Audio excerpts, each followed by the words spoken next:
Engañemos. La madre es, no solo en México, sino en el mundo entero. No solo en el mundo entero, sino en la historia de la civilización, una presencia importantísima, central y profunda de la vida de hombres y mujeres.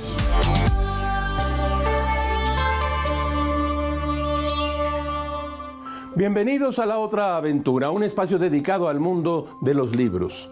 El escritor español José María Pemán escribió que un hijo es una pregunta que le hacemos al destino. Ayer, sábado 10, decíamos, fue el Día de la Madre. Hemos preparado un programa sobre la figura materna en la literatura, algunos aspectos solamente. Esta celebración que enloquece el tráfico de la ciudad, que llena los restaurantes y que dispara las ventas de flores, empezó en México en el año de 1922 como iniciativa del periódico Excelsior, apoyado por José Vasconcelos, al frente de la recién creada Secretaría de Educación Pública, por la Cruz Roja, por las cámaras de comercio y por el Arzobispado Primado de México. La escritora mexicana Marta Lamas apunta que la idea de establecer una celebración de la figura materna fue una respuesta directa al primer Congreso Feminista en Yucatán, impulsado por el gobierno socialista de Felipe Carrillo Puerto. Ahí, entre otras cosas, fue discutida la maternidad, planteándose la necesidad de libre elección y aconsejando a las mujeres evitar embarazos no deseados mediante el método anticonceptivo de Margaret Sanger. La reacción fue un éxito absoluto y desde entonces celebramos el Día de la Madre como una loa a la familia tradicional. Hemos traído varios acercamientos literarios a lo que significa tener una madre, haberla tenido, o bien ser madre o haberla perdido. Fue William Rose Wallace quien dijo que la mano que mece la cuna es la mano que gobierna el mundo. Y como todas las semanas, usted ya lo sabe. Dígalo conmigo. Fue Adolfo Bioy Casares quien escribió que leer era la otra aventura y que la primera era probablemente la vida misma. Estamos pues en la otra aventura, en el Día de la Madre.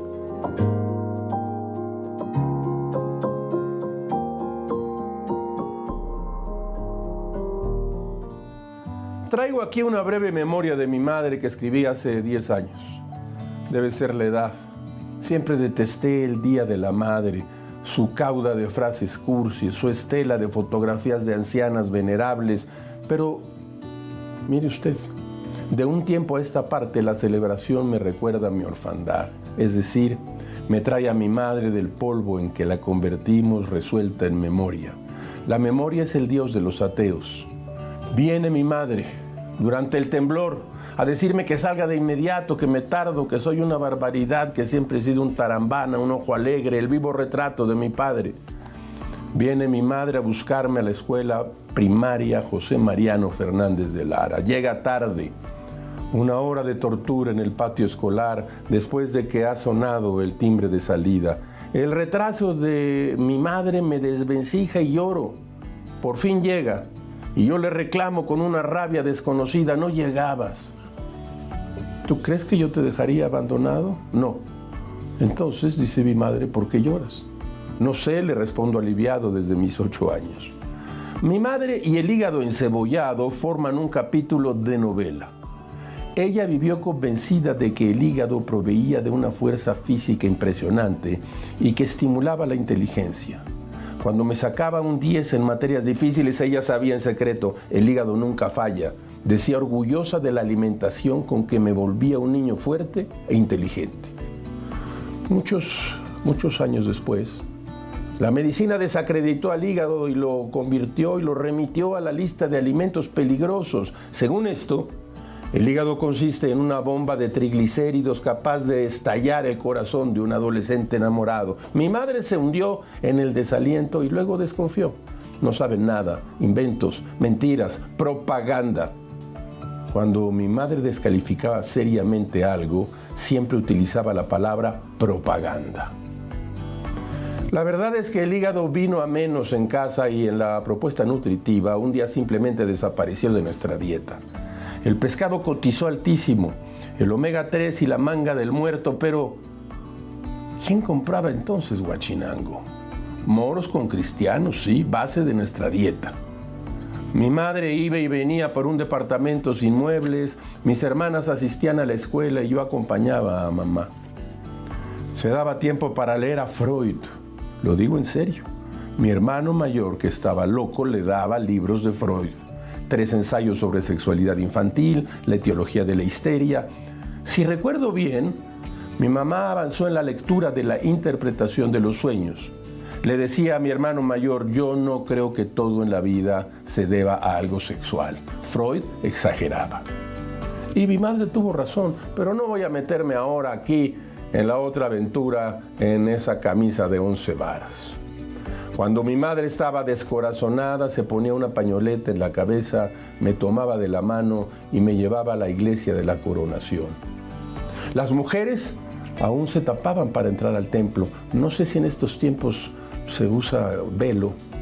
La iglesia estaba en el Parque España, en la Colonia Condesa. De rodillas, mamá hablaba con Dios o con quien atendiera en ese momento allá arriba. Tiempo después dejó de creer en todo lo que le enseñaron en su casa. Solo hasta la más alta vejez volvió a creer. Volvió a creer en algo superior. Rumbo a sus 90 años fantásticos de vida, me decía que algo más fuerte que nosotros decidiría en nuestras vidas el momento de la muerte. Yo la molestaba. Tú nos has enseñado que solo la cafeaspirina puede salvarnos. Mamá se reía y me llamaba la atención. ¿No crees en nada? Me gustaba desarmarla con un toque melodramático, una confesión de amor, un reconocimiento ante sus ojos. Sí, creo en ti.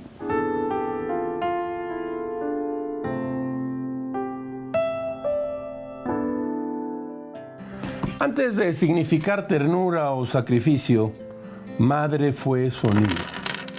Un balbuceo ancestral, ma, la sílaba que brota instintivamente de la boca del recién nacido.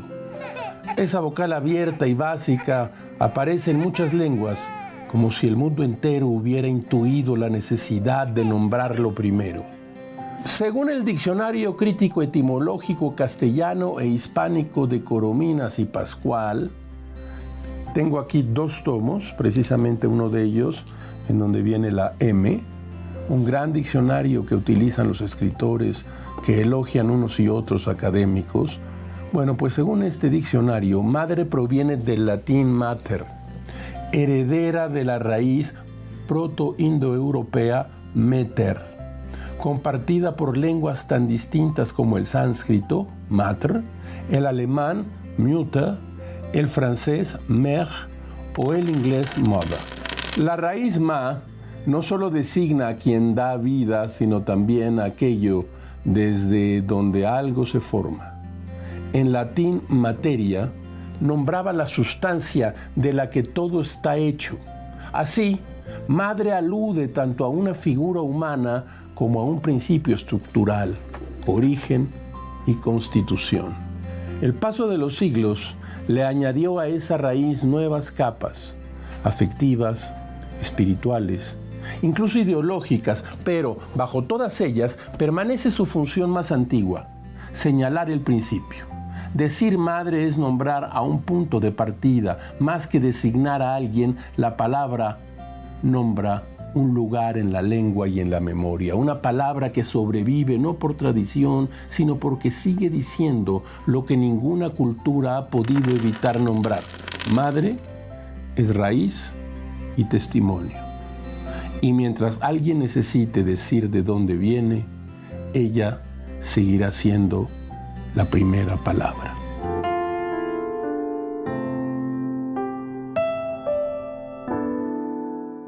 La escritora francesa Annie Ernaux es una de las grandes memorialistas de los últimos tiempos. Su obra recorre los oscuros rincones de la casa familiar, la mente, las costumbres de los padres, los anhelos y sueños remotos de juventud. Los amores malogrados, la vejez y la pérdida. Uno de los personajes centrales de esta obra es la propia madre de Ernaux. En el libro Una mujer, Ernaux comienza su relato el día 7 de abril de 1988, el día en que su madre falleció. Frente al dolor y el duelo, y a modo de síntesis, la escritora describe a su madre como una mujer de mucho aguante, violenta y poco indulgente. En el esfuerzo de hacer una reconstrucción biográfica, Ernaux rememora los días de la Segunda Guerra Mundial, cuando era apenas una niña, y su madre cumpliendo el que fue el gran sueño de su vida, atender su propio negocio de comestibles. Sobre aquellos días de bombardeos, ocupación e incertidumbre, Ernaux escribió: la mujer de entonces era bella, teñida de un rubio pelirrojo, tenía una voz alta y ancha y gritaba a menudo en un tono terrible. También se reía mucho, con una risa de garganta que descubría sus dientes, y sus encías se empolvaba con la borla delante del espejo de encima del fregadero. Se pintaba de rojo los labios, comenzando por el pequeño corazón del medio, y se perfumaba por detrás de la oreja. Nada de su cuerpo se me escapaba. Yo creía que, al crecer, sería ella, dice Annie Ernaux. Un domingo hicimos una comida campestre en el borde de un talud cerca del bosque. Al regreso, fuimos sorprendidos por un bombardeo. Yo iba en la barra de la bicicleta de mi padre y ella descendía por la ladera delante de nosotros, erguida sobre la silla que se hundía en sus nalgas. Yo tenía miedo de los obuses y de que ella muriese. Me parece que los dos estábamos enamorados de mi madre. Un tiempo antes de su muerte, la madre de Ernaux enfermó de Alzheimer, por lo cual la escritora se vio en la necesidad de internarla en una clínica geriátrica. Cuando volvía a casa de visitarla en aquel hospital, Ernaux escribía, sumida en la violencia de las sensaciones, sin pensar ni buscar un orden. De aquellos textos escritos al calor de la tristeza y el cansancio surgió el libro No he salido de mi noche. Mire usted, aquí lo tengo, Cabaret Voltaire, No he salido de mi noche. En el prólogo de este libro, Ernaux cuenta que en una ocasión, al ver a su madre en aquel estado, pensó, ella había dejado de ser la mujer que conocí, que velaba por mi vida, y sin embargo, bajo ese rostro inhumano, por su voz, sus gestos, su risa, era mi madre más que nunca.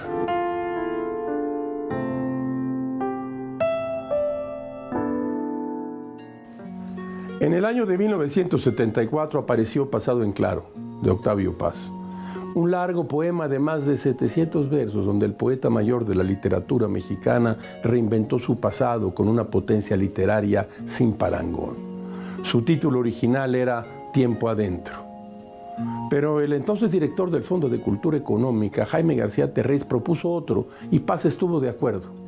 Yo lo tengo aquí en Corrientes Alternas, la antología de verso y prosa que hace algunos años publicó la Real Academia Española y la Asociación de Academias de la Lengua Española. Hemos traído a esta sección un fragmento del largo poema de Paz, Pasado en Claro, de Octavio Paz. Si usted no ha leído este gran poema, debe leerlo, no se lo pierda. Escuche usted. En mi casa, los muertos eran más que los vivos.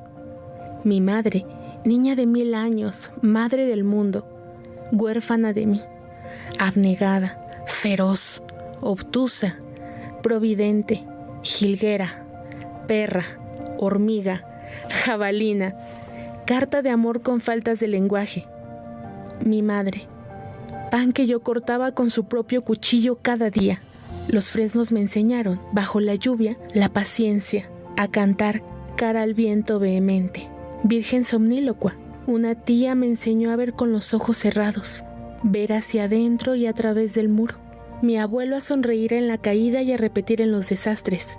Al hecho, pecho. Esto que digo es tierra sobre tu nombre derramada. Blanda te sea.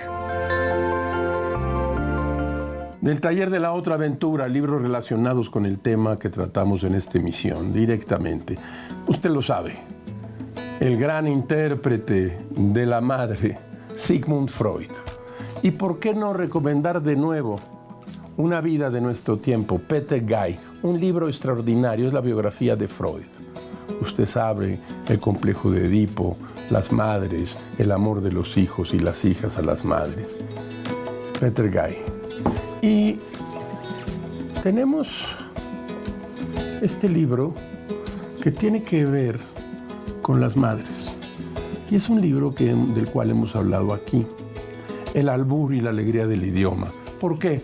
Mentarse la madre, recurrir siempre a la madre como una ofensa. La madre debe ser intocada o no será madre. Este libro es interesante, no se lo pierda, es de Jorge Luis Darcy. Y luego me encontré con esta edición que hemos traído aquí alguna vez, que es ni más ni menos que una extraordinaria edición de Homero, de la Ilíada. Es la versión de Samuel Butler, traducción de Temprano García. Bueno, en toda esta historia hay un momento en el cual la madre de Aquiles es acusada, Isis, acusada como una mala madre. ¿Por qué razón? Porque cuando hundió a Aquiles en el agua para que se convirtiera en un ser invulnerable, dejó en su mano el talón que al cabo del tiempo le costaría la vida.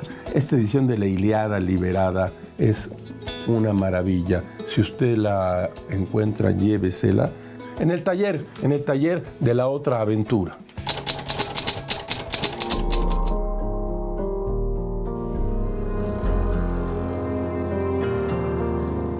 Mantente al día. Nunca antes un sábado fue tan divertido. ¿Será normal siempre estar de buen humor? Descúbrelo.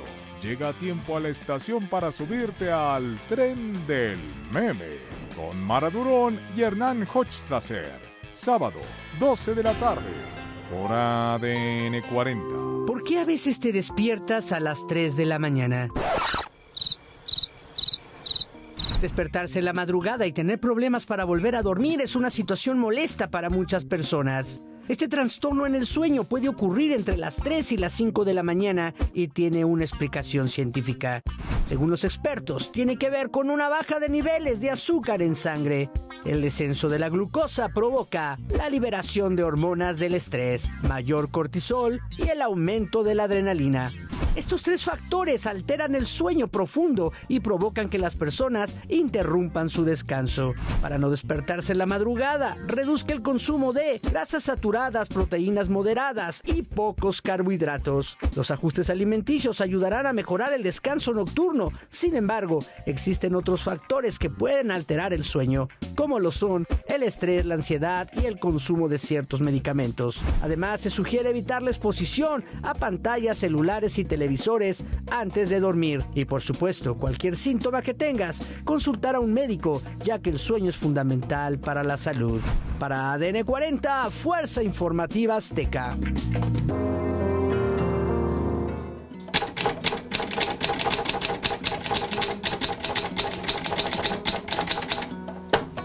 De la mesa de novedades, mire usted, tenemos aquí 2 libros. El primero de ellos, Jesús Carrasco, publicado por Sex Barral, y es ni más ni menos que el Premio Biblioteca Breve 2024, Elogio de las Manos. Los editores dicen lo siguiente: en el año de 2011, el narrador de esta novela y su familia llegaron a una vivienda casi en ruinas, situada en un pequeño pueblo del sur de España. Un acuerdo con el propietario le permitiría hacer uso de ella mientras él encontraba financiamiento para construir ahí unos departamentos. Era solo cuestión de tiempo para que la casa fuera derribada. Sin embargo, durante los años siguientes pasaron largos periodos en ella reparándola con sus manos, con sus propias manos, transformándola en un acogedor lugar de encuentro y celebración. Premio Planeta, Biblioteca Breve 2024, Elogio de las Manos. Y de la editorial Era Alacena de Bolsillo, este libro de poemas de Fabio Morábito, que he leído y que de verdad me ha parecido un excelente libro de poemas. Canción segunda, Fabio Morábito. En su libro Las manos de la madre, el escritor italiano Massimo Recalcati nos dice: observemos a un recién nacido en brazos de su madre. Ninguna relación es tan desproporcionada, desequilibrada, subyugante. En ninguna relación humana uno ocupa una posición de tan pura omnipotencia respecto al otro. Uno depende en todos los aspectos del otro. El desequilibrio de la relación madre-hijo confiere a la madre un poder sin límites. De formación psicoanalítica, Recalcati insiste en un punto crucial sobre el papel de la madre. La potencia de ese lugar conferido por el proceso natural del alumbramiento hace que la madre tenga un poder inigualable de decisión sobre la vida y la muerte, y por esa razón, cada madre está expuesta al riesgo de pensarse como la única propietaria del hijo. Dice Recalcati, una madre nunca es solo pura luz, manos, rostro, seno que se vuelve signo de la presencia, amor por el nombre, defensa del carácter insustituible de la existencia del hijo, sino que es asimismo una fuerza oscura que puede aniquilar la vida. Déjeme leerle un poema del libro Mal Tiempo de Jaime Sabines. Hemos traído a esta sección 4 pequeñas piezas de su famoso poema Doña Luz. Acabo de desenterrar a mi madre muerta hace tiempo y lo que desenterré fue una caja de rosas, frescas, fragantes, como si hubiesen estado en un invernadero. Qué raro es todo esto. Es muy raro que yo también tuviese una madre. A veces pienso que soñé demasiado, la soñé tanto que la hice. Casi todas las madres son criaturas de nuestros sueños. Si tú me lo permites, Doña Luz, te llevo a mi espalda, te paseo en hombros para volver a ver el mundo. Quiero seguir dándote el beso en la frente, en la mañana y en la noche y al mediodía. No quiero verte agonizar, sino reír o enojarte o estar leyendo seriamente. Lloverás en el tiempo de lluvia, harás calor en el verano, harás frío en el atardecer, volverás a morir otras 1000 veces. Florecerás cuando todo florezca. No eres nada, nadie, madre. De nosotros quedará la misma huella, la semilla del viento en el agua, el esqueleto de las hojas en la tierra, sobre las rocas el tatuaje de las sombras, en el corazón de los árboles, la palabra amor. No somos nada, nadie, madre. Es inútil vivir, pero es más inútil morir. Jaime Sabines, de este clásico libro, otro recuento de poemas, 1950-1991, publicado por la vieja editorial Joaquín Mortiz.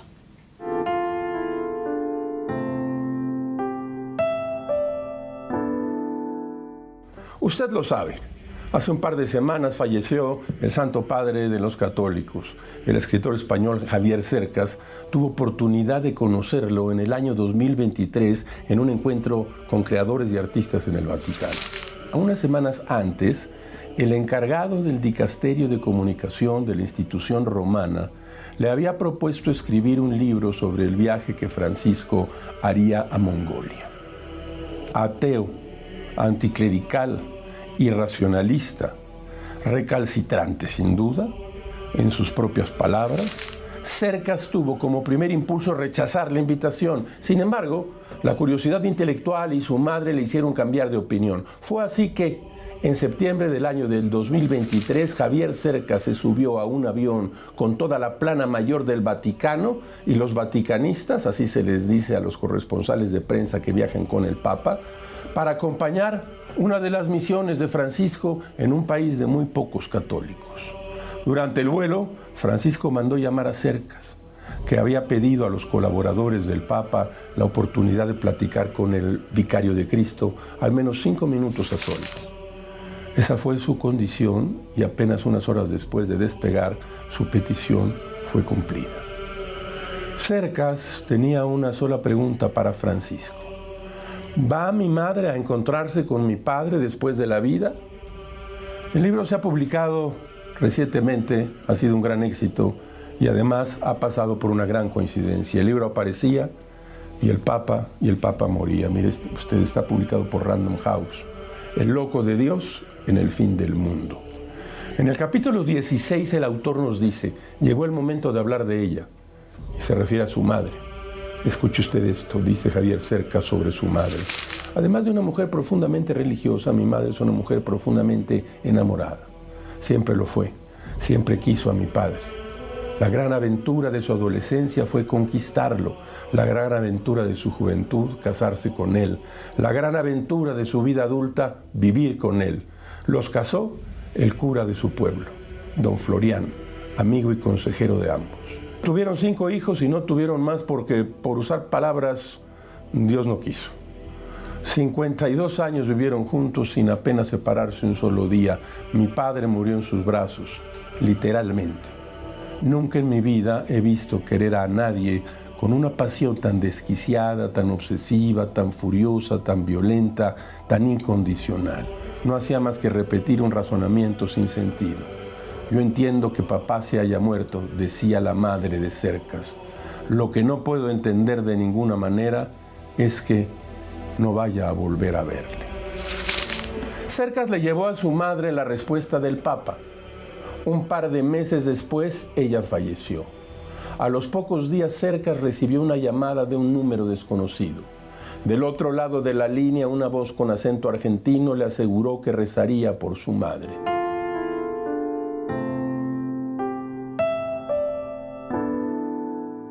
Como todas las semanas, usted encontrará aquí un espacio para lo que nosotros decimos que son frases célebres y momentos de felicidad. Escuche usted. La mayoría de las madres son filósofas instintivas. Harriet Beecher Stowe. Hemos llegado al final de esta emisión y esta aventura. Soy Rafael Pérez Gay y los espero aquí la próxima semana. Abres una puerta y aparece un mundo. Eso es un libro.